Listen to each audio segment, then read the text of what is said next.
So exit polls వస్తున్నాయి కదా ఈ రోజు నుండి.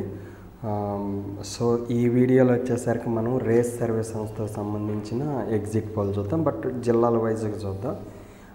ఈ వీడియో అంటే పాత జిల్లాలు 13 ఉన్నాయి కదా, దాని ప్రకారం. సో ఈ వీడియోలో మనము విజయనగరం డిస్ట్రిక్ట్ గురించి చూద్దాము. ఇది టోటల్ సీట్లు వచ్చేసరికి విజయనగరం 9 సీట్లు ఉన్నాయి. సో 9 సీట్లు ఏ పార్టీ గెలిచితే ఏ పార్టీకి ఎక్కడ విజయ అవకాశాలు ఉన్నాయో చూద్దాం. కురుపాం ఇది రిజర్వ్డ్ ఎస్టీ వైఎస్ఆర్సీపీ. పార్వతీపురము ఇది ఎస్సీ రిజర్వ్డ్ వైఎస్ఆర్సీపీ. సాలూరు ఇది రిజర్వ్డ్ ఎస్టీ వైఎస్ఆర్సీపీ.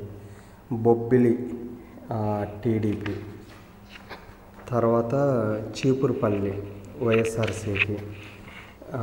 గజపతి నగరం వైఎస్ఆర్సీపీ.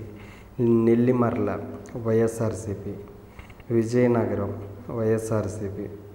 శృంగవరపుకోట వైఎస్ఆర్సీపీ. సో టోటల్ 9 సీట్లలో వైఎస్ఆర్సీపీ 8, టీడీపీ 1. సో అంటే ఆల్మోస్ట్ క్లీన్ స్వీప్కి దగ్గరగా ఉందన్నమాట. ఒక్క సీటు మినహా మిగతా అన్ని 9 సీట్లు వైఎస్ఆర్సీపీ అన్నమాట.